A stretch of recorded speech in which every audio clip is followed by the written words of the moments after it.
Part 2 of Essentials of Prayer asks, why do we pray? Our focus is on heart. Let's return to our opening story.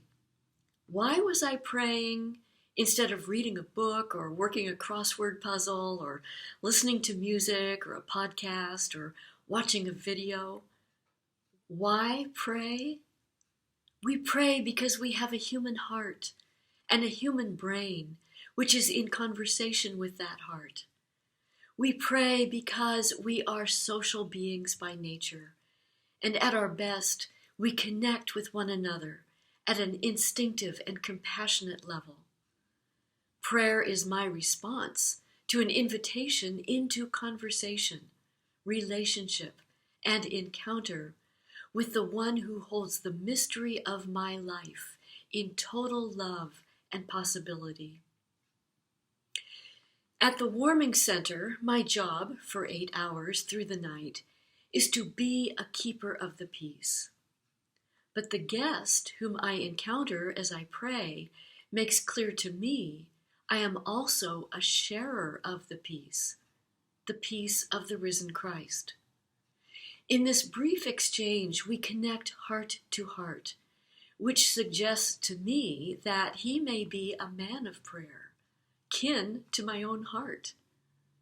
For all I know, he is Jesus, standing here before me in stocking feet, baggy pants, and a flannel work shirt. The Apostle Paul urges, pray always, not meaning drown in a sea of endless words, but rather be open at all times to the invitation to put your heart with the heart of God. Whatever you do, wherever you are, be ready for the intimate encounter, the experience of indwelling in divine mystery. Be ready at all times to be refreshed, renewed, transformed, here in this moment. So I'll share another true story. I get to the bus stop and I notice that the next bus comes in 9 minutes. So I pull out my little pocket beads and begin to draw into prayer whatever I see before me. Well, Sacred Heart Hospital is across the street. So I imagine all the people, the ill, the infirm and struggling, the psychiatric nurses, the ER doctors, all the staff on all the floors who keep all systems running. I think about them, imagine them, and lift them up in prayer. Now I notice a weary-looking man approach the bus stop, looking exhausted, defeated, humiliated by the massive plastic bag of empty cans and bottles that he carries across one shoulder. Good day, I say, as he peers into the trash can. He looks up toward me. I ask him, how are you doing? It's a rough day, I can tell, though he doesn't really say it. I'm just gently tapping at the door of his heart. I offer him 2 breakfast bars from my backpack. And now a young woman, a university student, approaches.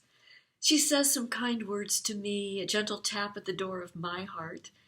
I'm open to that. I ask about her day. She shares a little. I love her youthful spirit, her readiness to connect in a kindly way with someone who is old enough to be her grandmother. Throughout it all, I feel my fingers on the beads, moving from one bead to the next.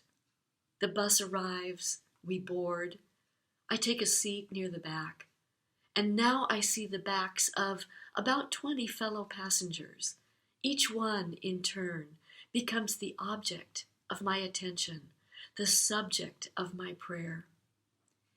I can't see the driver right now, but I know the driver has a heart. They all do. So I send out more prayer all the way to the front of the bus. Why do I pray?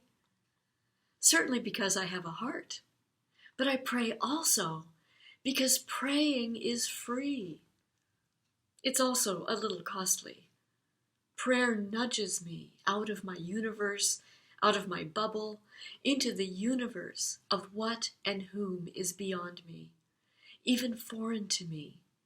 I pray because it's the wellspring, the oasis in the deserts of the everyday, and in the war zones of the broken and tragic. I pray because, like everyone else, I need to be renewed in spirit and in my humanity, daily, sometimes hourly.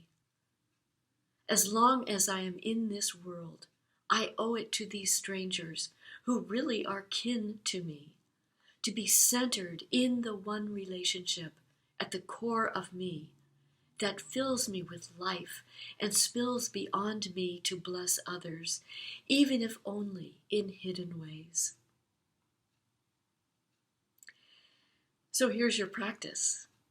Sometime in the next 24 hours, when you are in a public space, it might be the market or the mall, the laundromat, the cafe, pull out your little beads or use your fingers, but lift up in prayer whatever and whomever is in your line of vision. Bless God for them, even though you may not know them.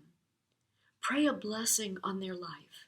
Imagine their hurts, their hassles, their hopes. Imagine their humanity. Imagine the real heart of them. Look at them through the eyes of love. Bless them in seen or unseen ways. Connect with their heartbeat. Ask yourself, what shifts or changes in my body, in my attitude, when I pray in this way? How shall I describe this experience?